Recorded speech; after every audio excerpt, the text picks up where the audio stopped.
And Coach, we said we were going to talk about the Falcons, this upcoming matchup on Sunday. I mean, I think it all starts with Kirk Cousins, right? We saw him throw for over 500 yards in that last game. What makes him so difficult for defenses? Well, he's just dialed in. You know, he's a very detailed passer. He watches, I'm sure he watches a lot of film.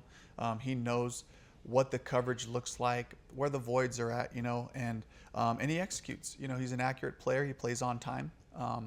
And that always gives him a chance to be successful, you know. And then you just, on top of that, you just talk about all the players that he has around him, you know.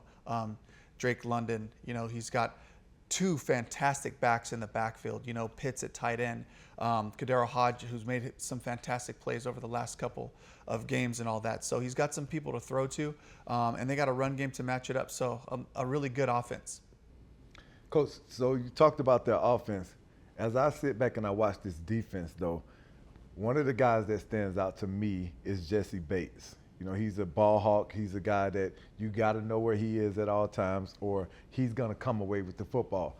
Who are some of the guys that you've identified defensively that we have to absolutely know where they are at all times? Yeah, Justin Simmons, another fantastic veteran player, you know, who's been in the system. You talk about A.J. Terrell, just a fantastic corner who I got to see a couple times last year, who really looks for his opportunities to make plays as well. And I just think, and in general, as a defense, they take a lot of pride in showing up in those short completions in the run game with full effort to team tackle. You know, that's something that I always look for from a group, is how do they play together, and it means a lot to them. And you can see the effort all across the board. I want to talk to you about Austin Corbett, huge loss for the Panthers, and also we think that Taylor Moton will end his streak of 104 games, not starting. Unbelievable. I know. It's amazing, and of course we are going to miss him out there. With the replacements coming in, do you scheme differently? How do you approach having two new guys on that line? You know, it's just our system, and so we just have to be really clear about what we're doing, continue to build off of the things that we've been running so that we have continuity everywhere else. And for those guys to just come in and do their part, for Yash, for Brady to come in and just do their part. But we have to just continue to keep stacking games within our system from a run game and a pass game standpoint, and the screen game, so that we have that continuity, the communication and the connection from that whole front across the board.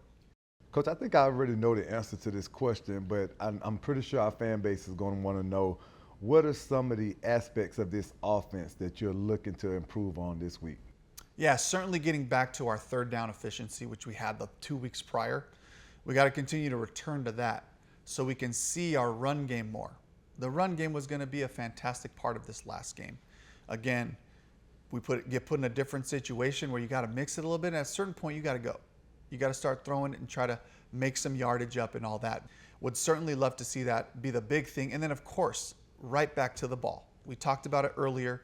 Hitting it again, nothing more important than us on the offensive side.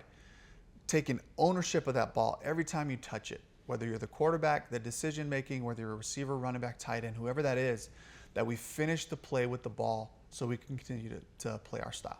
The same question for the defense. What are you preaching to those guys that has to happen in this game against the Falcons? Yeah, just the communication. You know, just continue to grow with working together, passing things off in the pass game as they start playing their leverage and talking across the board.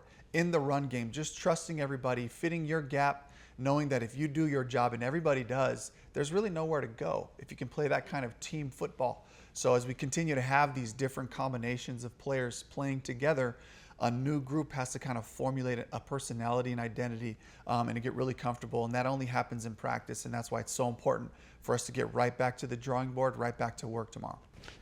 Coach, one of the most consistent groups, and not only on this football team, but in all of the NFL, when you look at the way that PFF grades the offensive linemen, that has been one of our strengths over the course of this season. And we're sitting here, we're talking about losing Austin, we're talking about losing Taylor Moton. But what's the message to the guys that are going to have to step up right now, and not only stepping in, but maintaining that level of consistency that we've had over the course of this season from their offensive line? That's the challenge, you know, and I think the first thing I would like to say is the guys that we're talking about that have gotten injured, they're playing the game right. They're playing with everything they got. There's nothing more a head coach can ask for than a team that's willing to put everything on the line because it means something to them. So first and foremost, I'm proud to coach this team because of that personality that we're becoming. And then also those guys who have been pushing themselves through things, little things. You know, TD as a player. Oh, yeah. You always got to find a way to make yourself available. And I get to point to guys like Timo, 104 games you said? Yep. That's incredible. Knowing that he had things this whole time, that he was able to find himself, to make himself available during the week and make himself available on Sunday for his teammates. That's something that I can point to the younger guys to say, look how these guys respect each other and respect themselves so much to find a way. We'll take whatever you can give us in the week, everything you got on Sunday. And I can point to those guys. We are looking forward to seeing those guys step up. Coach, thank you as always for the time. We appreciate it so much. Thank you. Thanks, TD.